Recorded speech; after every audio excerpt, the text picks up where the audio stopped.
नमस्कार, आपके साथ मैं हूं समीर अब्बास। भारतवर्ष का नंबर 1 बुलेटिन आप देखने जा रहे हैं। मेरे साथ प्रगति और निधि भी मौजूद हैं। शुरुआत कर रहे हैं बिहार की सियासत से जुड़े एक बड़े परिवार में जिस तरह से रार मची हुई है, उस खबर के साथ। लालू यादव की बेटी रोहिणी आचार्य का एक और सोशल मीडिया पोस्ट आ गया है। रोहिणी आचार्य ने एक और पोस्ट की है, लिखा है कि मुझसे कहा गया मैं गंदी हूं, कहा गया पिता को गंदी किडनी लगवा दी, मुझसे कहा गया कि करोड़ों रुपए लेकर मैंने किडनी लगवाई। तो रोहिणी आचार्य एक के बाद एक पोस्ट कर रही हैं। कल जिस तरह से उनका बयान सामने आया था, उसमें वो बेहद आहत नजर आ रही थी। अपने परिवार से सारे रिश्ते नाते उन्होंने तोड़ लिए हैं, पार्टी से वो अलग हो गई हैं और अब एक एक करके रोहिणी आचार्य कितनी आहत हैं ये बताने की कोशिश अपनी पोस्ट के जरिए भी करती हुई नजर आ रही हैं। ये देखिए, वो लिख रही हैं कि कल मुझे गालियों के साथ बोला गया कि मैं गंदी हूं और मैंने अपने पिता को अपनी गंदी किडनी लगवा दी, करोड़ों रुपए ले लिए, टिकट लिया, तब लगवाई गंदी किडनी। सभी बेटी बहन जो शादीशुदा हैं उनको मैं बोलूंगी कि जब आपके मायके में कोई बेटा भाई हो तो भूल कर भी अपने भगवान रूपी पिता को ना बचाएं। अपने भाई उस घर के बेटे को ही बोलें कि वो अपनी या अपने किसी हरियाणवी दोस्त की किडनी लगवा दे। देखिए, संजय यादव की तरफ इशारा करती हुई नजर आ रही। सभी बहन बेटियां अपना घर परिवार देखें, अपने माता पिता की परवाह किए बिना अपने बच्चे, अपना काम, अपना ससुराल देखें, सिर्फ अपने बारे में सोचें। मुझसे तो ये बड़ा गुनाह हो गया कि मैंने अपने परिवार, अपने तीनों बच्चों को नहीं देखा। किडनी देते वक्त ना अपने पति ना अपने ससुराल से इजाजत ली। अपने भगवान, अपने पिता को बचाने के लिए वो कर दिया जिसे आज गंदा बता दिया गया। आप सब मेरे जैसी गलती कभी ना करें, किसी घर में रोहिणी जैसी बेटी ना हो, ये तक लिख दिया है रोहिणी आचार्य ने अपनी इस पोस्ट में। बेहद आहत नजर आ रही। और इससे पहले भी रोहिणी आचार्य ने एक्स पोस्ट पर अपना दर्द शेयर किया था। कल एक बेटी मजबूरी में अपने रोते हुए माँ बाप बहनों को छोड़ आई, मेरा मायका छुड़वाया गया, मुझे अनाथ बना दिया गया। कल एक बेटी, एक बहन, एक शादीशुदा महिला, एक माँ को जलील किया गया। आप सब मेरे रास्ते कभी ना चले, किसी घर में रोहिणी जैसी बेटी बहन पैदा ना हो। तो एक और पोस्ट उनकी तरफ से किया गया। इससे पहले एक बयान भी उनकी तरफ से दिया गया था जहां उन्होंने कहा था कि मेरा कोई परिवार नहीं है। और आइए अब आपको डिटेल्स में बताते हैं रोहिणी आचार्य ने घर छोड़ने के बाद अपने नए भावुक पोस्ट में क्या क्या लिखा है।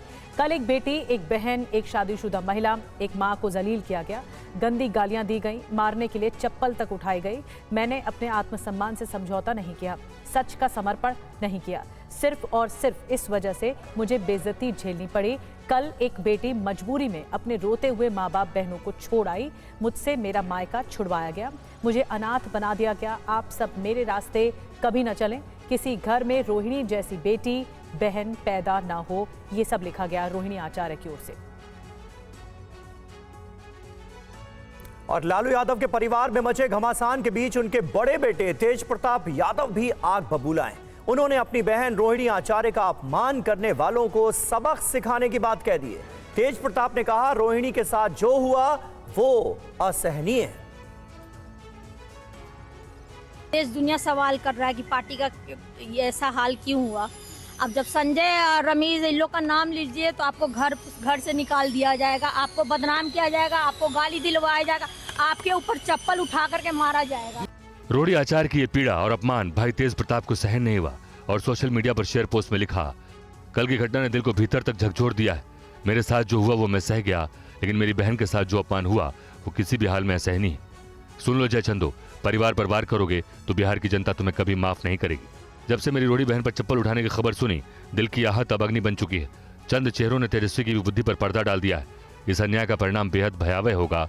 मैं माननीय आरजेडी के राष्ट्रीय अध्यक्ष और मेरे पिता, मेरे राजनीतिक गुरु श्री लालू प्रसाद जी से आग्रह करता हूँ, पिताजी एक संकेत दीजिए। आपका केवल एक इशारा और बिहार की जनता इन जनचंदों को जमीन में गाड़ देने का काम खुद कर देगी। ये लड़ाई किसी दल की नहीं, परिवार के सम्मान, बेटी की गरिमा और बिहार के स्वाभिमान की लड़ाई है। तेज प्रताप यादव, एक बेटा और भाई। और एक के बाद एक लगातार कई ट्वीट्स और बयान के बाद आरजेडी और उसके सहयोगी दलों के नेताओं का क्या कहना है मामले में, वो भी आपको सुनवाते हैं। की शुरुआत सब जगह से होनी चाहिए और जो उन्होंने कहा है मैं एज अ फैमिली ये लोग सब मिलकर चर्चा करेंगे कैसे आगे बढ़ना है, उस पर ध्यान रखा जाएगा, यही अपेक्षा है। रोहिणी जी ने लोकसभा चुनाव भी लड़ी हैं और वो एक्टिव रहेंगी, यही अपेक्षा है, क्योंकि महिलाओं की भागीदारी और महिलाओं को एक्टिव और इन्वॉल्व रहना बहुत ज़रूरी है। सब लोग जानते हैं कि जिस तरह से रोहिणी जी ने एक आदर्श प्रस्तुत किया, हर माँ पिता कोई भाई चाहेगा कि रोहिणी जैसी बेटी, रोहिणी जैसी बहन सबको मिले। ये तो किसी भी घर के लिए सौभाग्य की बात है। बाकी तो पारिवारिक मामला है, परिवार के लोग इस पूरे मामले को देखेंगे, पार्टी का शीर्ष नेतृत्व इस सब पर जवाब देगा। लालू परिवार में जारी कलह पर बीजेपी और जेडीयू ने क्या क्या कहा है, आपको सुनवाते हैं। रोहिणी आचार्य बेटी है और बेटी जिसने अपने पिता की प्राण रक्षा की, अपने भाई के कलाई में राखी बांधी, उस बेटी के मन में अगर मनः पीड़ा है, राजनीतिक पीड़ा होना एक अलग विषय है, लेकिन उसके साथ व्यवहार की पीड़ा अगर है तो यह तो गृह की जो लक्ष्मी होती है, बेटी लक्ष्मी होती है, सरस्वती होती है, उसका अपमान करना यह हमारी परंपरा का हिस्सा नहीं रहा है। और लालू जी, राबड़ी जी इस पर खामोश क्यों हैं? देखिए, उनका लालू जी के परिवार का मामला है और मैं उस पर कुछ ज़्यादा टिप्पणी नहीं करना चाहता हूं, मगर ये बात सही है कि वहाँ पर अस्थिरता हो गई है, बहुत परेशानी हो रही है और वही कारण है कि किसी एक व्यक्ति के चलते पूरा पार्टी और पूरा परिवार ख़त्म हो रहा है। और बीजेपी नेता मनोज तिवारी और केंद्रीय मंत्री चिराग पासवान ने इसे लालू यादव के परिवार का अंदरूनी विवाद बताया है, लेकिन उन्हें नसीहत भी दी कि जिन लोगों ने पूरे बिहार को चलाने के सपने देख रहे थे, वो परिवार भी नहीं चला पा रहे। रोहिणी आचार्य ने बहुत सारी बात कल मैं सुन रहा था, बहुत ही आपत्तिजनक। सवाल पूछने पे चप्पल से पिटाई हो सकती है, सवाल पूछने पे आपको घर से बाहर निकाला जा सकता है। ये कहीं ना कहीं उस मानसिकता का परिचायक है जिस जंगल राज के लिए पूरा शासन जाना जाता था। मैं ईश्वर से प्रार्थना करता हूँ इन लोगों की अंदरूनी समस्याएं ठीक। मैंने हमेशा आदरणीय लालू जी के परिवार को अपना परिवार माना है।